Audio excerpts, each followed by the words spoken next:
Debbie, which will soon make landfall in Florida as a hurricane and then bring us some impacts Monday through Wednesday, possibly even longer, with the main concern being the flooding. I'll break down all the details coming up. Now on News Channel 6 at 6, how the southeast states are preparing for Tropical Storm Debbie. We'll have those details coming up. Plus, a fake announcement from the Columbia County School District is circulating social media. We'll set the record straight ahead.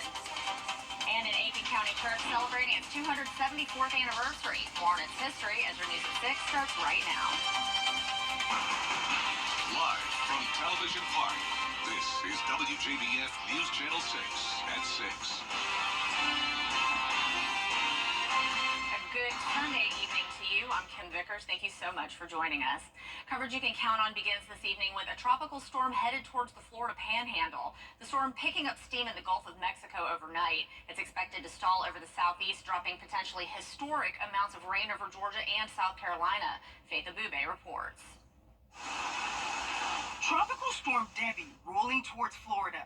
The system is expected to strike the Big Bend region where the Panhandle meets the peninsula. It is going to move very slowly across northern Florida and southeast Georgia. And the result of that is less going to be a wind event at that point than a rain event. It is going to drop a lot of rain across many parts of the state. About 10 million people in its path.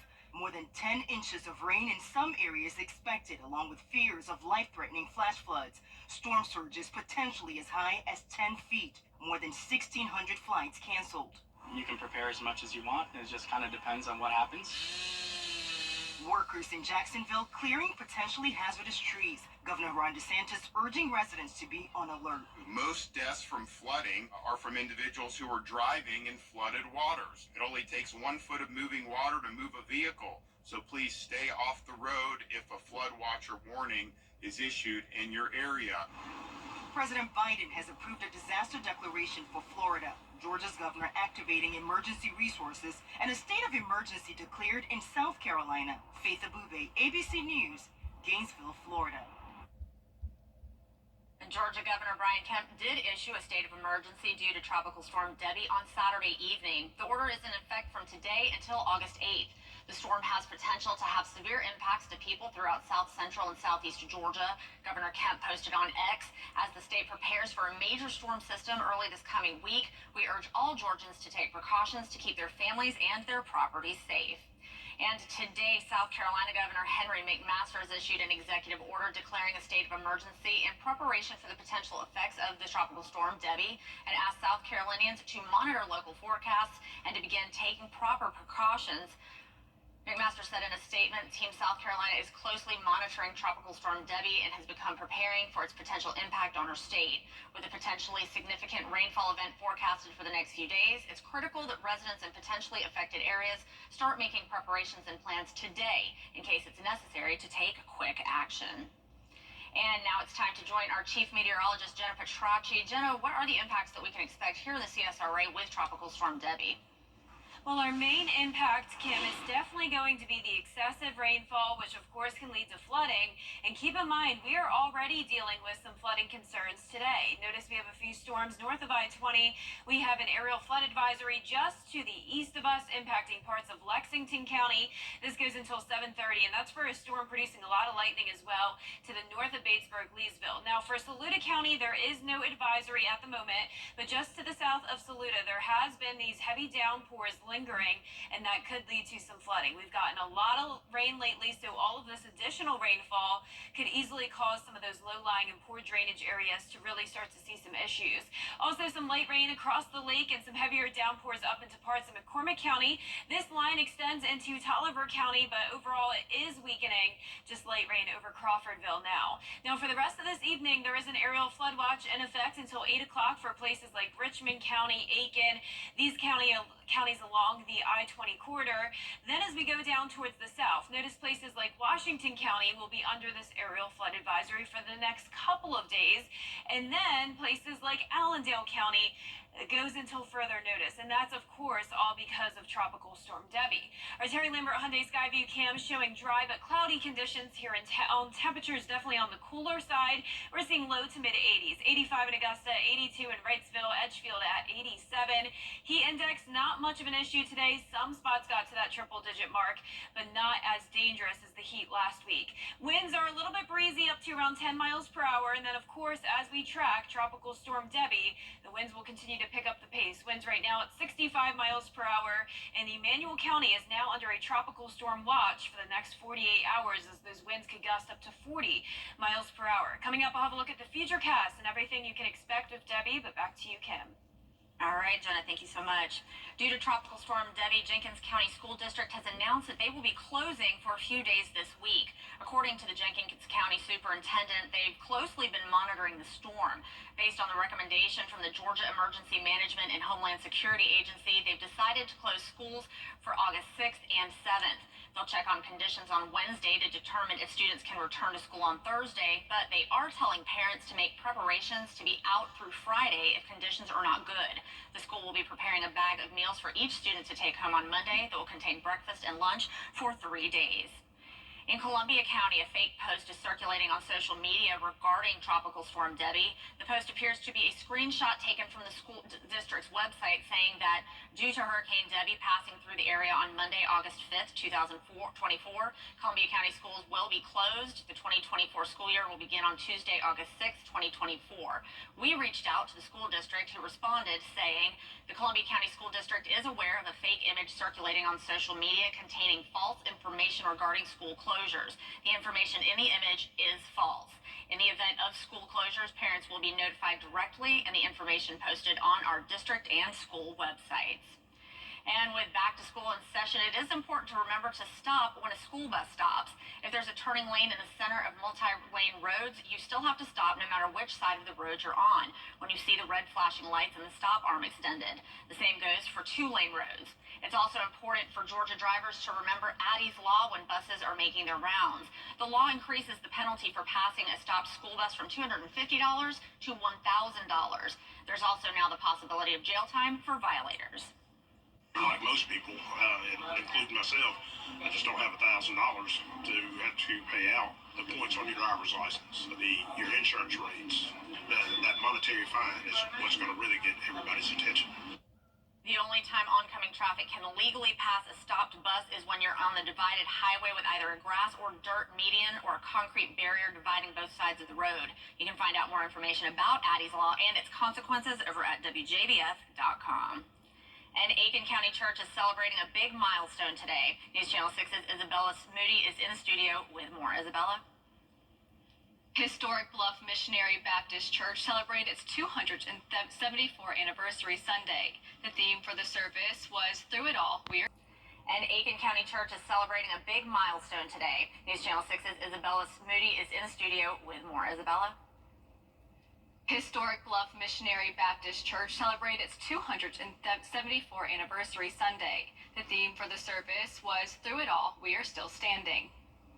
Historic Silver Bluff Missionary Baptist Church celebrated its 274th anniversary Sunday. The theme for the service was Through It All, We Are Still Standing. We still standing on the Word of God, and I think because God, we standing on God's word. That's the solid foundation for the church being here 274 years. Church members tell me they believe the church has kept going all because of strong prayer to God, and they believe He continues to bless the church. Having the community to share with us in such a grand celebration. We've come this far by God's grace and His mercy. And we worship Him and we honor Him. Other church members have grown up in the church and remember how it used to be and how it has changed. To come in, to pretty much do as the youngsters are doing, get to running around, but now that you've gotten older, you can kind of sit down and just mellow out a little bit. It's a good place to worship the Lord. Being one of the first African-American churches in America, Silver Bluff is a historical site people should go and visit. History. African-American history. This is one of the spots where a lot of churches in the CSRA grew out of. We got First Baptist, that's down the road. We have First African that's in Savannah. All of those churches came out of it, so it's a historical site. The pastor and congregation are already looking forward to celebrating 275 years and to continue to remember the past, present, and future for the church. And as a reminder, we are tracking Tropical Storm Debbie that'll bring heavy rain and flooding, but we also have some secondary threats, which would be damaging wind gusts and even a tornado threat. I'll break down all the details right after the break. The WJBF Live Viper 6 Skyview Network is sponsored by Terry Lambert Hyundai. Low prices, big selection, and committed to quality customer service. Of course, lowest prices. Now, your most accurate forecast with WJBF Live Viper 6. Welcome back. Let's start right out with Live Viper 6 once again. Overall, not much storm activity this evening. Most of the CSRA is dry. But once again, up in Saluda County, we do have some lightning strikes here. Heavy rain just to the south of Saluda. This is over Emory, Jones Crossroads, and then continues over into Lexington County as well, outside our viewing area. That's where there's that aerial flood advisory. Then some showers here and there with a little bit of lightning up in McCormick County near the lake, but overall looking good for the most of us. It's actually pretty sunny here on our Terry Lambert Hyundai Skyview cam. Clouds are breaking apart here in Waynesboro, sitting at 85 degrees, feeling like 91. We have a southwest breeze coming in at 9 miles per hour. Anywhere from those low to upper 80s right now, 87 in Gibson and Evans, 85 in Lincolnton. Barnwell, you're at 86. And of course, we are watching the tropics. This is Tropical Storm Debbie right now as of the 5 o'clock advisory. Winds are at 65 miles per hour, so it is a strong tropical storm, and it is expected to become a hurricane by late tonight, and it will make landfall as a Category 1 somewhere in the Big Bend of Florida. And then notice the way this cone kind of expands into a circle. That is not what we want to see, because what that's indicating is Debbie will just sort of linger here and continue to spin around the two-state, bringing us some pretty significant impacts Monday through Wednesday. I want to go to the tropical steering pattern here because this really starts or helps explain things. You can see Debbie strengthens as it makes landfall in Florida and then still continues to stay strong into Georgia as well, near Valdosta and Waycross. Then as we go into Tuesday and Wednesday, notice we have the Bermuda High out here represented by the orange, and then over to the west as well, we have a ridge of high pressure. Debbie gets trapped in between two of these features, and that's why we're seeing it sort of just meander across the two-state. But then by Thursday and Friday, it's possible it'll move further towards the west and then eventually start to dissipate. But for Monday into Tuesday morning, only a few of our counties under a marginal risk of severe weather, and that threat would be for tornadoes. So with all tropical systems, spin-up tornadoes are possible, but definitely don't worry about that too much. The main concern is the flooding. Some of our southern line counties under a high risk of excessive rainfall tomorrow, and then that area expands as far north as Barnwell and parts of Burke County. So that's for Tuesday, and even our northern counties in on some of that rainfall. So tonight, just trace amounts of rain for the most part, and then that expands, starting with our southern counties tomorrow. So just around 1 to 2 inches possible tomorrow, but then as we go into Monday night into Tuesday, look how quickly those totals climb. A lot of us getting to around 4 to 6 inches of rain. Now, I will say that these model rainfall indications are a lot lower than what we had earlier today, so we are starting to see some improvement, but there is still the possibility that some of our southern line counties could get up to around 10 inches of rain over the next several days. Now, our futurecast tonight at 11 o'clock showing Debbie here starting to make landfall into Florida, and then by Monday night, pretty much the CSRA entirely covered with rain. This continues into Tuesday as Debbie just lingers around, and then by Wednesday morning finally starts to move up the coast with the help of this cold front. At least that's what we want to see. Of course, there is the possibility that that could change and it could stick around a little bit longer. But here's the rain coming in Monday morning, continuing into Monday evening. Widespread rain bands here. Remember, it will be gusty as well. And then all of Tuesday, it's going to be very heavy rain throughout the entire day. The gusty winds up to around 40 miles per hour. And then we'll continue to watch that for Wednesday as well. Our day planner tomorrow showing the cooler temperatures from all the rain from Debbie, topping off in the low 80s. And that 10-day forecast showing Viper 6 alert days Monday through Wednesday as we track Debbie, and then finally some improvements by the end of the week. definitely not going to be fun. And please be careful if you're out driving. There's a lot of water on the road because it might not be deep, but it could be washed out, and you don't want to get caught up in that. Yeah, great advice, Kim. Thank you, Jenna. Coming up, former President Donald Trump has been You can't always choose the weather, but you can choose your weather app. Go with the most accurate and most trusted, the Live Fighter 6 mobile app. Download it today. Truck accidents leaving up. The Braves look for a win at home, and the Saluda 12U softball team is still celebrating their World Series win. Kara Goldstein has sports up next. From the time I was a little girl, the only thing I ever dreamed about was forecasting the weather. This is Jennifer Stratzy-Lund. As you can see, everything's trees down, and so do not drive. I mean, I remember watching weather forecasts on TV while my friends were watching cartoons. I guess I was a bit of a nerd. When I grow up, my ambition is to become a successful meteorologist. So for me, being chief meteorologist here at News Channel 6, it's a dream come true. The CSRA's favorite news app is now even better with easier access to local news, weather, and streaming video. Download the News Channel 6 mobile app. Now, WJBF sports coverage you can count on. The Saluda 12U softball team celebrated their big win in the 2024 Dixie Softball World Series with a parade in Saluda that featured the entire town. Now, there may not be a lot of people in Saluda, but there sure is a lot of love, especially for the team that represented South Carolina in the World Series. Head coach Jeffrey Jordan said these girls have worked so hard for this, and their friendship has been at the heart of everything they do. This group's been playing together for so long. They T-ball, back when the bat bags were bigger than they were. They'd walk around dragging the bat bags on the ground because they were just so small. But just to stay together, we've had the same core group for a long time. We added a few pieces as the girls got older, and this is just a special group that loves to compete, loves to work, and that's really the key to their success. Winning the World Series was absolutely fabulous. We played the championship game last year and came up short, and these girls were really just determined to come back this year and kind of feel that redemption, and they wanted to go out on top, and they worked really hard, and that's what they did. A huge congrats to the Saluda team from South Carolina. Over in the MLB, the Braves reinstated left-handed pitcher Max Fried from the injury list on Sunday, giving him the start in their final game against the Marlins. He pitched 3 scoreless innings before giving up 3 runs in the top of the 4th and then being pulled. Relief pitchers would give up 4 more, and the Braves would fall to the Marlins in a shutout, 7-0. That's the first one in 2 years for them at home. With the loss, Atlanta splits the series with Miami. They'll now look ahead to the Brewers, who visit Truist Park for a 3-game series starting on Tuesday. And at the 2024 Paris Olympics, some very exciting news. The USA has won gold courtesy of world number 1 Scotty Scheffler with a bogey-free 62 that featured 6 birdies on the back 9. Scheffler was able to take gold at 19 under, just 1 stroke ahead of the UK's Tommy Fleetwood, who took silver.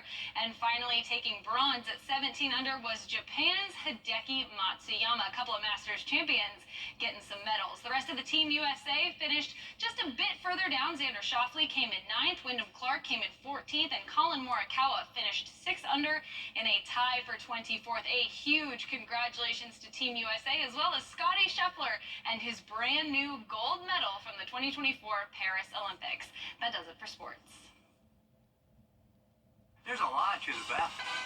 Y'all hear us blow out the subwoofer? It's TV's biggest morning party, live with Kelly and Mark. Big stars and big surprises. Plus, Are you rooting for me or against me? don't miss the fun on the #1 entertainment talk show. You think the other talk shows complain about us? They're like, it's too loud over there. Weekday mornings at 9 on News Channel 6. Well, I just love the story. Martha Stewart just celebrated her 83rd birthday in Paris, France. She showed up at the Olympic Games with one of her best friends by her side, none none other than Snoop Dogg. They enjoyed the equestrian dressage event. Longtime friends wore matching outfits, which is my favorite part, including riding helmets, jackets, white pants, and sunglasses. Snoop Dogg has a fear of horses, but he tagged along because of Stewart's love for the animals. I love their relationship. It is the cutest thing ever. It is so funny, and he's also been like the highlight of the Olympics. He commented on the dressage, and it was so funny. He's commented on the badminton. He might be my favorite part of the Olympics. I know. And I love that they're calling him America's grandfather, because in the 90s, who would have thought that would have ever happened? Literally was never on my bingo card, but way to go, Snoop. Happy birthday, Martha. Hopefully they have better weather over there than we're having here. Oh, I know. Our weather is definitely very active. It's been that way over the weekend. We had strong storms yesterday, some flooding concerns today, and then a lot of flooding concerns Monday, Tuesday, and Wednesday. We have Viper 6 alert days for the heavy rain. It's also going to be very gusty, so we'll keep you updated throughout the week. All right, well, that's our report for now. Thank you so much for watching. Be sure to join us again at 11 o'clock. Have a good night.